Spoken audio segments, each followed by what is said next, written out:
Greetings, welcome to another deckardgames review thing.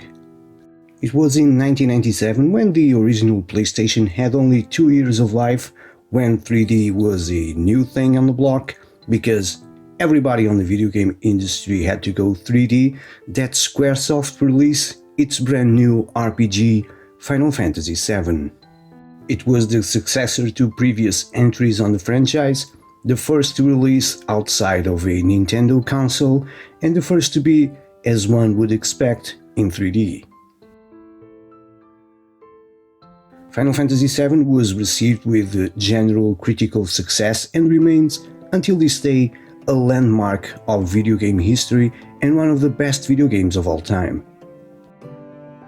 23 years later, and now by the hands of Square Enix, comes Final Fantasy VII Remake. Yep, it is true. After all the wait since 2015, since the remake was announced, it is finally here. And the question is, how does one remake something that for many is considered to be perfect? Fair warning, this review is spoiler-free. Not only I will not go into story details, but I'll only be showing footage from the first couple of missions of the game. After playing the demo a few weeks ago, I was not convinced about the new and improved Final Fantasy VII. It felt different, it felt weird, it felt more like a hack and slash kind of game. But that was just the first mission of the demo, so my hopes were still up. One can judge only by a 1-hour demo with very limited options. First of all, let's start by clarifying that this is indeed a remake and not a remaster. This meaning that some liberties, let's put it like that, were taken. It is not a simple do-over, but with modern technology. Final Fantasy VII Remake starts off with the members of Avalanche, a group of eco-terrorists accompanied by a mercenary, aka Claude, navigating a maze of industrial walls surrounded by steel above the streets of Midgar. At first, the scenery looks amazing and the area immediately takes the player into the original Final Fantasy VII on what was a straightforward mission. At the end of that same mission, and after going through bridges, stairways and elevators that all look the same, and while the characters complain about how boring the battle encounters are, one can finally exit this area. While many other parts of the remake are realizations of what was promised throughout the years, it is sections like this where the initial excitement of the aesthetics and narrative are stretched to the point of exhaustion that bumps the experience. Yes, as said before, some liberties were taken. When the original source material had to cut corners and shorten the narrative and gameplay, sometimes abruptly, the remake tells the same story with lots of flat moments. Luckily, even though Final Fantasy VII is 23 years old, its story and characters remain as fresh as ever, resulting in one of the best narratives ever told on a video game. Drop the weapon! You got this. Yeah, what he said.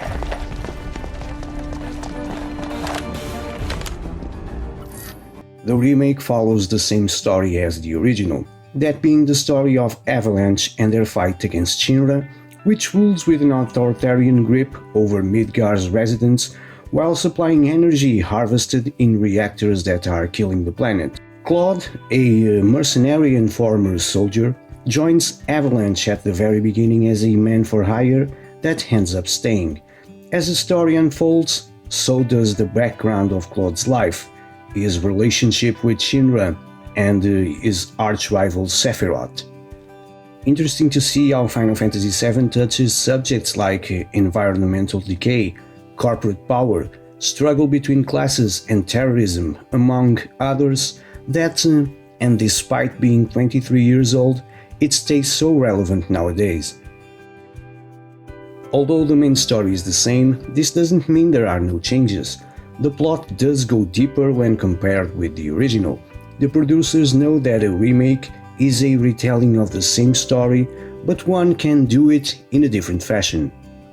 The first few hours of gameplay expand on the original plot, and Avalanche stands in the shadow of the greater sense that something has happened with Claude.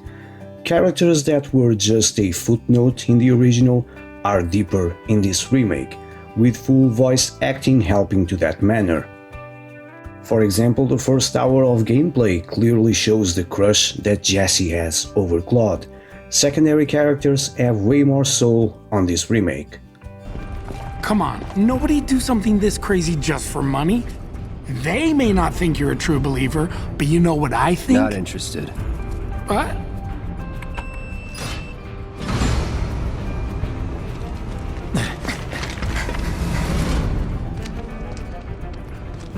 Wedge.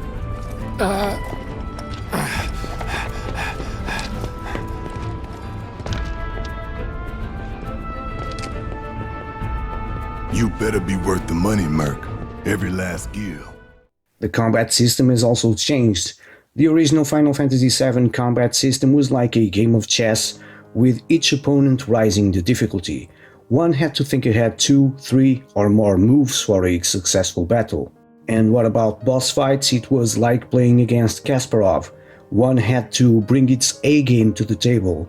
On the remake, the turn-based fighting system is replaced by the more modern action RPG style, where battles are engaged immediately, with the player controlling one character at a time, hammering the attack button, defending when necessary, and making use of special abilities every time a character's gauge fills, like special attacks, unique to each character, magic, and items among others.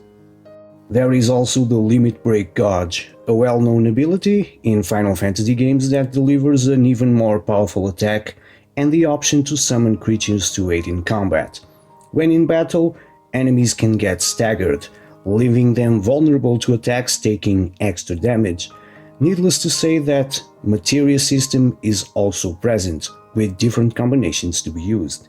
I always saw the materia system as a game of chess within a game of chess.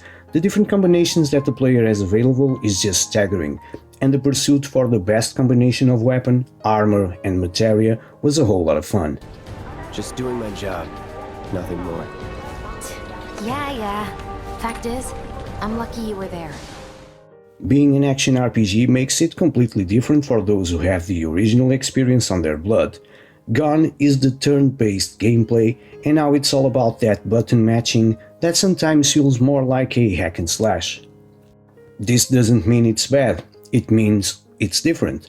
The game offers 3 modes of gameplay: normal, where one takes full control of the battle system; easy, where one doesn't need to worry much about the battles and can enjoy the story; and classic, which is the closest thing we have to the turn-based system. In this mode, characters attack and defend on their own, normal attacks only, and the player is left with the strategy part only. I found myself enjoying this mode more than the other two because, again, it gives me a little bit of that original game feeling. One thing that really bothers me are the camera issues, a thing that is pretty common in games of the genre. I find myself with the camera stuck on a wall, or with characters behind objects preventing the player to see what's going on, and well, I found the best solution for me to set the camera as high and far as possible and turning the auto center option on. Of course, being an action RPG benefits the world within the game. As one enters and walks through different areas, the world feels alive. Large places feel large, and with lots of detail not only on the scenery, but also in all the characters surrounding it. This also means that characters have more depth. Gone are the stubby cartoon-like characters. Sephiroth, for example, looks more menacing than ever, with an evil presence that is only possible due to higher fidelity.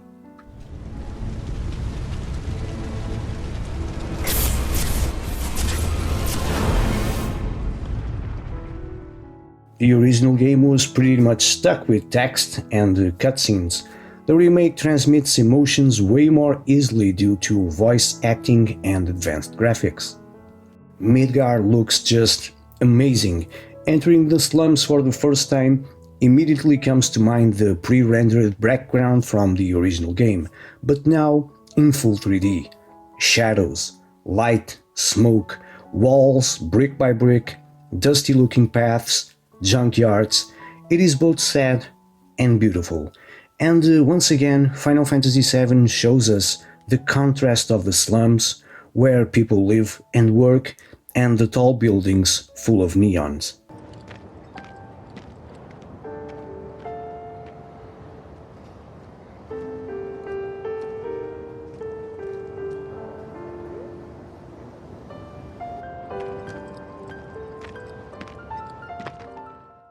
Higher fidelity can also mean some weird moments, like after blowing the Mako reactor, walking through a train with a sword of the size of a human being, and a guy who looks like a closet with a gun for a hand. People just stay there, wondering who had blown the reactor, while two completely out-of-place dudes are just standing there. These moments can get either funny or really weird.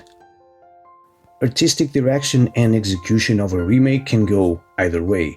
The option to change the main plot was never an option, but the option to tell the same story in a different manner is a risky one. The main part where Final Fantasy VII Remake falls flat is the choice of turning the first part of a larger story into its own game. While the creators of the original were able to link side plot lines into the main story, on the remake they seem like two completely different things. The first act feels like one game, with everything involving the Mako reactors, and then comes Claude and his connection to Shinra and Sephiroth. Besides the main plot, the game also offers the usual side quests that can break some monotony. These side quests have their benefits, not only by being a way to level up your characters, but also to obtain some valuable items such as weapons, materia, and even new teammates. That being said, the game sometimes feels in autopilot. It sends you on a mission that is all about navigating some area, opening doors, flipping switches, go through some path that you know that at some point is going to be blocked. In this matter, Final Fantasy VII, the original, feels more open world than its new and improved remake. So back to the question, how does one remake something that for many is considered to be perfect? I believe the answer is, it has to justify its existence by bringing something new to the table. Yes, many things in the new Final Fantasy remake fulfill this requirement. New technology and the use of the Unreal Engine 4 makes it way easier to transmit all the emotions within this beautiful story. The world in Final Fantasy VII seems more alive than ever. Beautiful sceneries filled with life. The use of voice acting, which was absent from the original, also helps to this matter. Does this mean it brings something new? No. And by no, I don't mean the game is bad, far from it. The game is really good, but the things that this remake does right don't really compensate for what it doesn't. Again, the game feels stretched, with the Midgar section feeling like a different game until the full game opens up. The different plots feel detached from each other, resulting in a main plot that doesn't feel like a main plot, but rather a different one. The original 1997 Final Fantasy, while leaving the story with some mysteries unsolved, and while having some plot holes where stuff isn't really explained, still accomplishes to deliver one of the best stories ever told in video game history. The remake takes the same story and stretches it too much, taking the risk of wearing out much of the fun in the process.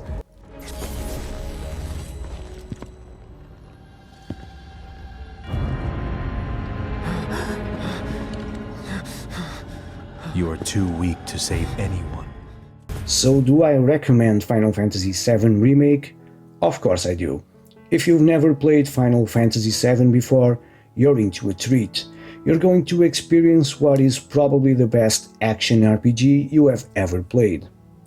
If you're an old-timer like me that played it 23 years ago, you're still going to enjoy it because it's simply a great game. Is it better than the original? No. No freaking way.